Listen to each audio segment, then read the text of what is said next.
Hello everyone, I'm Cross Robinson and I'll be giving a brief presentation today over some post-disaster trauma psychological intervention, guys, and just really some general intervention as well, some things that you would likely need to be doing if you were a psychological aide or a specialist placed on a team dealing with a disaster. Some best practices, we're going to go over one essential best practice that I think is important and why, one detrimental or adverse practice or approach to deal with a population like this and why I think it's detrimental. We're going to go over one organization who encompasses all services or many of the services that a population like this will need.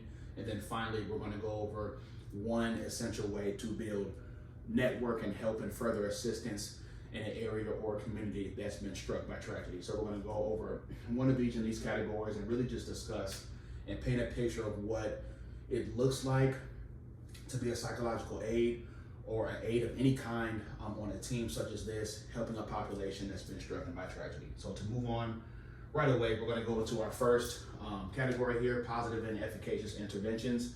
Very first thing that I want to point out to you guys here is that when you are dealing with a disaster population, you have to realize that this is a trauma-inducing event. This is a trauma-specializing event. So you want to time up or you want to match up your population and their ailment with a treatment that's most relevant to what they're going through. So right here off the bat, trauma-based event, you have to pick a trauma-based modality. Otherwise, you run into the risk of picking a modality that makes the population ruminate, which we'll get into in an ineffective practice.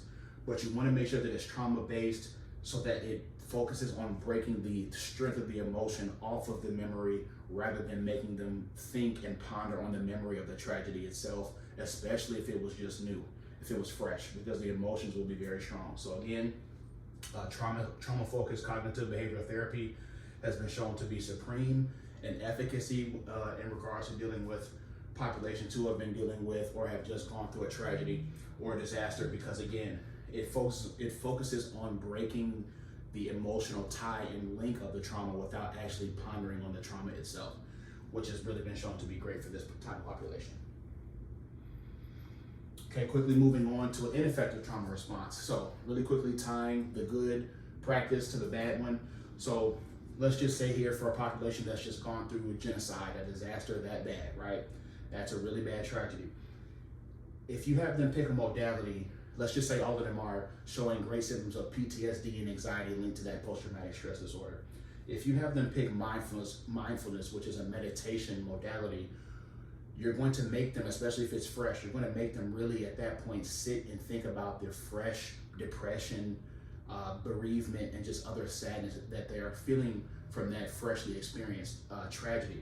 So you're going to make them ruminate, which has empirically been shown to worsen emotional symptoms within post-traumatic or within tragedy or disaster-stricken populations, because instead of flushing those emotions out, gaining control of them and dismissing them, you're having them sit and ponder on it for hours, or maybe 30 minutes to an hour every day, and that builds negative response, which leads to avoidance, which is then pretty much rejecting treatment just because they are tying negative emotion to their experiences, and now they're tying that same negative emotion to the treatment or treatments that you're giving them, which will make them eventually leave and avoid your treatment.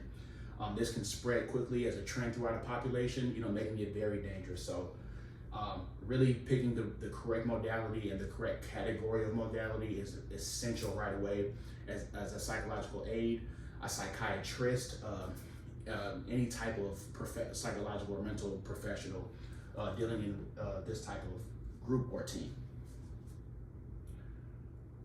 Okay, moving on quickly to the network building, or how to most efficiently or quickly build support around your cause. Okay, if you're a team, let's just say you've been sent out by Red Cross, the American Red Cross, which is a great organization that we'll probably discuss a little bit later here.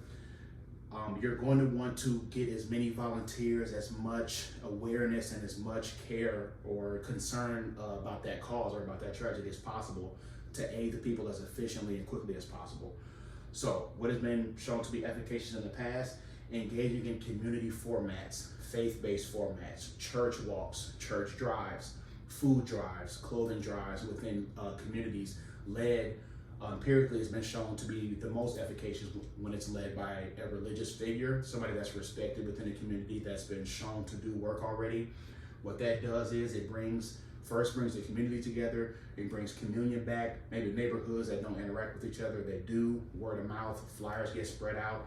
That hype and that awareness has been shown empirically to draw a larger entity, a larger organization to partnership with that originating organization that created the program. So you're the American Red Cross that's presented this program or created it in Chicago. You do enough church drives, enough flyers get passed out, enough content is created about the cause that you're creating. Well, now maybe the YMCA of that local Chicago neighborhood comes in and joins the food drive or joins the behavioral health program that you're making. And it's really been shown when you engage the community first and make the people within the community interact with each other, it really grabs the attention of surrounding neighborhoods and surrounding organizations. So that's really the quickest thing that you want to look to do as a psychological aid or somebody on a team helping a population with disaster or post-disaster recovery. Now, really quickly, guys, again, I said we're going to talk about some great organizations. So again, we can talk about the Red Cross, American Red Cross, excuse me. So multidisciplinary, which again, this population or these kinds of populations are in need of many different forms of assistance. A hurricane population is going to be physically devastated, emotionally devastated through loss, mentally devastated through just all this change and witnessing all this destruction. So they're going to need a holistic set of care. You can't just build them a new house and expect them to be perfectly fine. No, they're still going to be living with the memories of maybe their animal dying in a storm, or their kid dying in a storm, or just the life that they once knew being passed away. So they're going to have many different things they're going to have to deal with. Organizations like the American Red Cross that provide disaster relief, foreign country development, psychological aid, behavioral health assistance, many different things. The American Red Cross really focuses more on the supply aspect of it, but they still do offer on-site psychological aid and comfort and care with many different volunteers that they do bring in. So this organization is multidisciplinary, and the fact that it has those many different facets of care and treatment and service to give people in need. They treat many different types of disasters, and they also even give aid and emergency aid to armed forces. So great all-around company. It's global, meaning it encompasses the entire globe. They help the entire globe. There's nowhere on the planet that they can't go, but it's also local in the fact that me or you could drive to whatever state you are, state you're in, town. Likely, there's going to be several American Red Crosses facilities, places to volunteer, different sites that they have set up, helping different causes already set up in your city. So it truly is a great organization, organization that a psychological aid probably would definitely want to get into to serve people in need, such as these guys. And that pretty much concludes our presentation and our wrap up of what a psychological aid, kind of what their role looks like, what post-disaster trauma and care should look like, some key steps, some good advantageous care, and some not so advantageous care has been discussed.